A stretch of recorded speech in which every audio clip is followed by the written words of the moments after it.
তো কালকে লং জার্নির পর আজকে আমি অনেকটাই লেট করে সকালে ঘুম থেকে এটা হচ্ছে উঠেছিলাম। আমাদের ডে ওয়ান আর উঠে দেখি বৃন্দাবনে। দুপুরে লাঞ্চ স্টার্ট তো হয়ে গেছে আজকে আমরা তৈরি কোথাও করা। ঘুরতে যাচ্ছি না, আজকে আমরা এখানেই থাকবো, বিকেলে যাব প্রেম মন্দিরে। আর কি হবে, কি ঘুরছি কি না ঘুরছি পুরোটাই তোমাদের সাথে শেয়ার করবো, চলো। এখানে সবাই দুপুরের লাঞ্চ করছে, অ্যাকচুয়ালি আশ্রমে এরকম করেই খেতে দেওয়া হয়। কেউ দেখে অবাক হবেন না।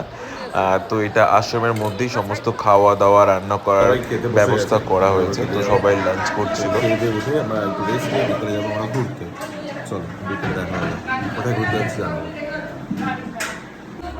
আমরা সব রেডি, এখানে সবাই দিদার মতো ফটোটা তুলছে। এবার যাবো আমরা প্রেম মন্দির। তো এখানে আমরা দুপুরে রেডি হয়ে বেরিয়েছিলাম ইসকন আর প্রেম মন্দির দেখার জন্য। তো ওখান থেকে আমরা টোটো করে আমরা মন্দিরের উদ্দেশ্যে রওনা হই। আর তারই মাঝখানে এই বাদরের দেশে মানে এদেরই তো এখানে লীলা চলে। তো আমাদের বেরোতে বেরোতেই একজনের চশমা নিয়ে এনারা উপরে উঠে যায়, তারপরে টমেটো দেখিয়ে এনাদের কাছ থেকে আবার ওই চশমাটা নেওয়া হয়। আর বৃন্দাবনের ওয়েদারটা খুবই সুন্দর এই সময়টায়। আর গাছগুলো তোমরা দেখতেই পারছো কি সুন্দর ফুল ফুটে রয়েছে। পরিবেশটা পুরোটাই অন্যরকম, এখানে এসে উপভোগ করতে হবে পুরোটা। ইস্কন মন্দিরের সামনে আমরা চলে এসেছি, এবার আমরা ঢুকবো। জুতো রেখে ঢুকতে হবে অবশ্যই।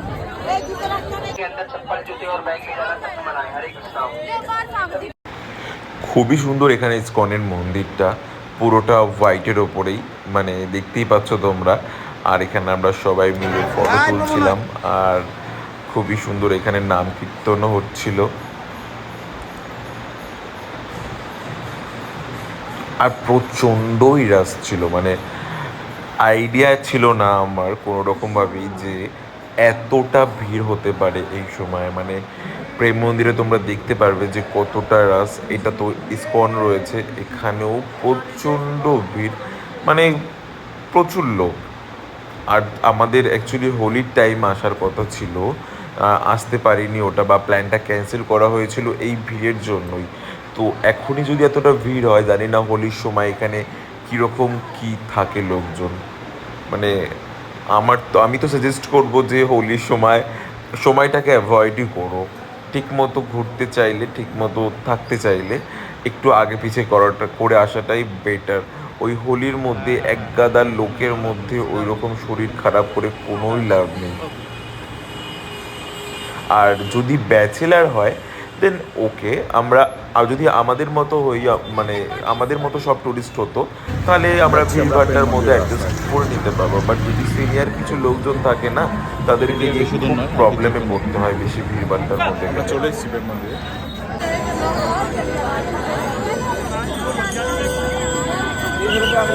প্রচন্ড ভিড় এখানে, প্রচুর ভিড় দেখো এদিকে।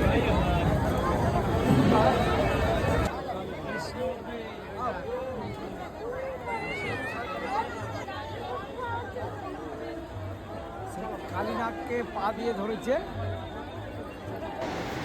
আর প্রেম মন্দিরে তোমরা দেখতেই পাচ্ছ যে কি প্রচণ্ড মাত্রায় ভিড়, মানে এতটাই রাস।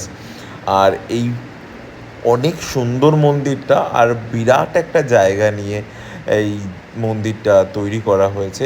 কৃষ্ণের মানে পুরো প্রেম লীলাটাকে এখানে তুলে ধরা হয়েছে, তার জন্য বেসিক্যালি এটার নাম প্রেম মন্দির।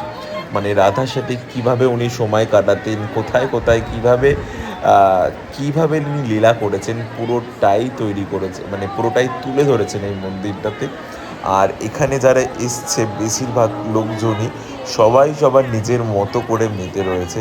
কেউ গান করছে, কেউ নাচ করছে, কেউ রিলস বানাচ্ছে।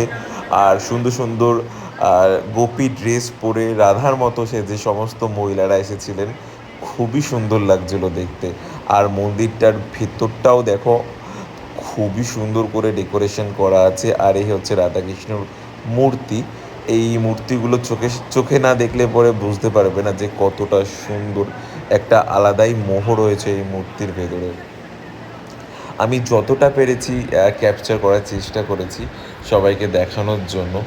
এই বিরাট ঝাড়টা মাঝখানে ছিল, খুবই সুন্দর মন্দিরটা।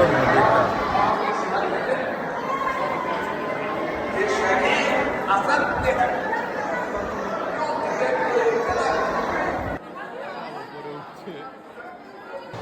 আর এই মন্দিরটার দুটো ফ্লোর, মানে আমরা এতক্ষণ নিচের ফ্লোরে ছিলাম আর এটা আমি আবার ওপরের ফ্লোরে উঠলাম। ওপরের ফ্লোরটাও নিচের মতো অতটাই সুন্দর, আর এই ঝাড়টাকে একটু কাছ থেকে দেখা যায় ওপরের ফ্লোরটাতে উঠলে পরে। আর ওপরের ফ্লোরটাতেও ঠিক নিচের তলার মতোই আর একটা মূর্তি রয়েছে। এটা নিচের তলার মূর্তিটা থেকেও সুন্দর। আমি শুনলাম যে এনার গায়ে নাকি অনেক হিরে মতি জহরত লাগানো রয়েছে।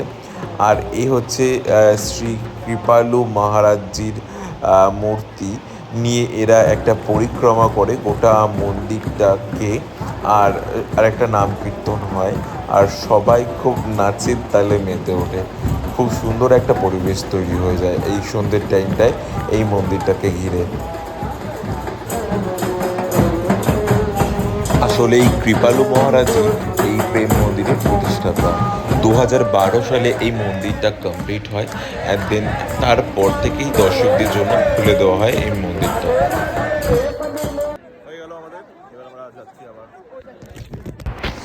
আসলে মায়ের গায়ে লেগে ফোনটা পড়ে যায়, মা চলতে চলতে হঠাৎ করে দাঁড়িয়ে যায় আর গায়ে লেগে ফোনটা তখনই মাটিতে পড়ে যায়। তো তাই মাকে বলছিলাম যে চলতে চলতে দাঁড়িয়ে গেছিল। জাস্ট ভিড়টা একটু দেখো তোমরা, তাও তো আমি পুরো ভিড়টা নিতেই পারিনি। দিনের সবারই আমাদের শেষ হলো, আমরা ডুবে গেলাম আশ্রমে আবার।